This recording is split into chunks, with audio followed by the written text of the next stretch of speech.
What's up guys, Flashfire here. Today I'm bringing you another team building video. As you can see today we're using Mega Abomasnow. Now before we get started, if you can, as always, drop a like down below this video. I want to see if we can get this to 45 likes. If we can, I'll put a pastebin file of the team down in the description so you guys can just copy and paste it into Showdown and play with it and it'll be great. Now before we go any further, I just want to say my exams are finished. I have no more stresses and strains and all that horrible stuff, so all the battles that will be uploaded with this team will not be stream highlights. They will actually be uploaded, I promise. It's going to be a great time. Anyway, as I said, we're going to be doing Mega Abomasnow today. We're going to be playing in UU, and it's going to be a great time. So this is our Abomasnow build.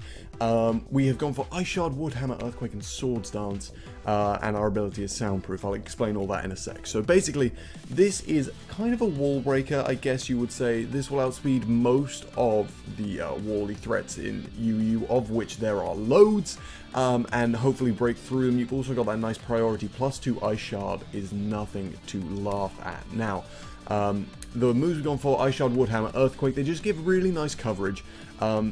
This thing gets quite a lot of bulk when it megas. It goes to 105 defenses, which is pretty good. So it can tank hits quite nicely, even if it is slower than a lot of stuff, and hit back real hard, which is always great.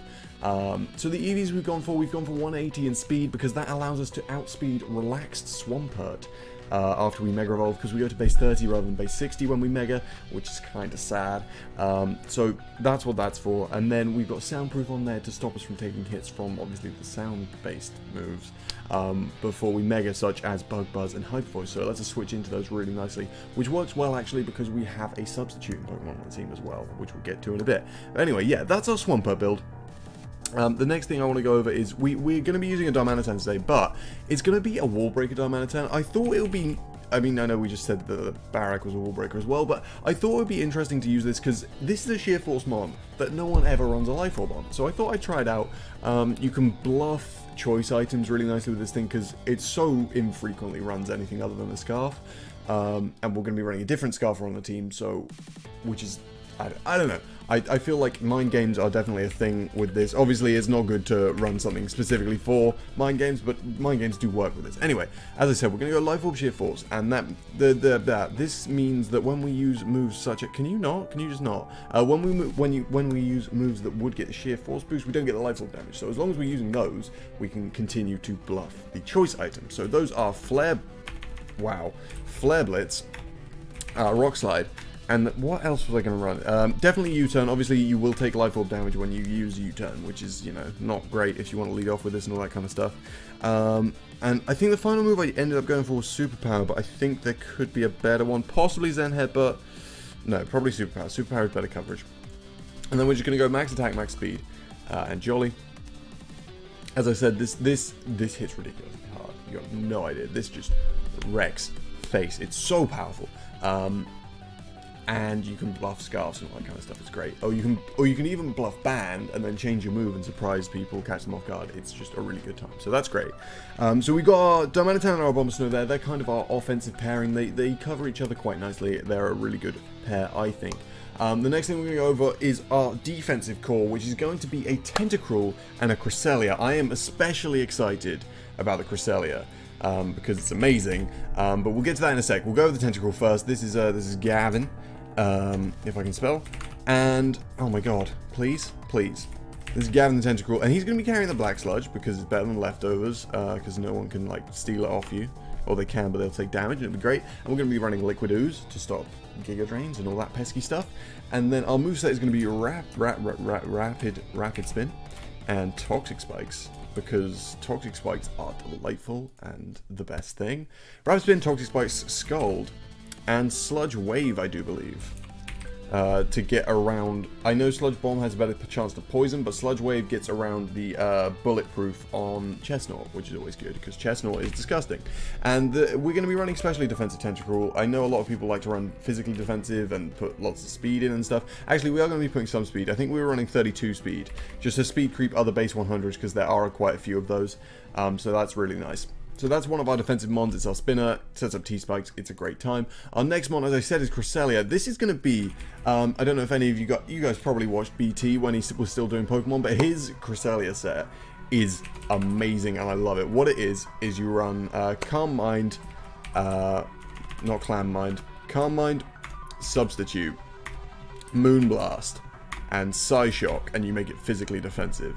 And this thing can tear through teams. It sets up on so much stuff that it just sets up on so much stuff. There are no words. Like it's incredible.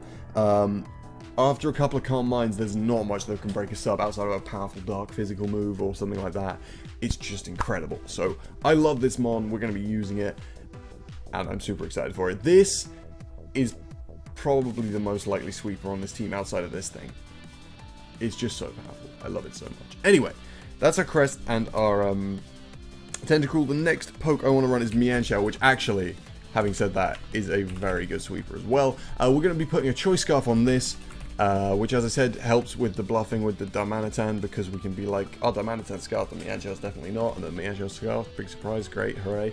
I'm going to say real words, I promise. Anyway, this is called Fwa. So we're going to be running Choice Scarf Reckless, which is power, because high jump kick gets ridiculously good. And then we're going to go for U-turn, because it's always nice, and Knockoff and Stone Edge for coverage. Knockoff is great for like your Glygars and your P2s as well in this tier, because they're a big thing. So other than that, very standard. And that's on Mienshao. I really like this mon, actually. It's really, really nice. I like it a lot. And the next mon we're going to be running is Clawitzer. The very final mon. We're going to be running a Clawitzer. Mainly because, looking at the team so far, we don't have that much special offense. I know Cresselia is a set-up special attacker, but it only hits on the special side with Moonblast. And this thing gives some really nice coverage as well. We don't have any water coverage or any dark coverage yet. This will provide that really nicely. So that's what we're going for this for. This is Fish Skizza. And he is shiny to make him red, and the best. This is actually going to be Choice Specs, because Choice, oh, it's so good. It's far too powerful. It's far too good. Because this thing slows balls anyway, I think we're going to invest in HP rather than speed, and we'll put a little bit in special defense, because why not? And then we're going to make him modest. I've realized, by the way, this team actually looks like it wants to be a Trick Room team, which is very interesting. Like, because we're not running Scarfed Arm. Like, it could be Trick Room, I don't know. Because, like, Clawitzer, Slow, Darmanitan, and Abomasnow really lend themselves to Trick Room. But we're not running it, unfortunately. So, that's just the way it is, unfortunately. We're going to go for Scald, Aura Sphere. I may well be doing a Trick Room team next week, though. I don't know. We'll see how we go. Scald, Aura Sphere, Dark Pulse for coverage. And then I'm actually going to run U-turn on this because it gets it, and switch initiative is delightful. This thing forces so many switches! And a Choice Spec Scald actually 2-hit KOs Mana Buzz in a lot of cases. So that's awesome. So yeah, this is going to be our team, guys. It's actually been doing really well so far. I'm rated about 1400 on the ladder, and it's definitely got a positive win-loss ratio. I don't know how many I have lost, but it's not a high number. It's doing well. So be sure to come back in a couple of days for all the battles with this, and drop a like down below if you want to see a pace spin of the team, and I will see you in the next one.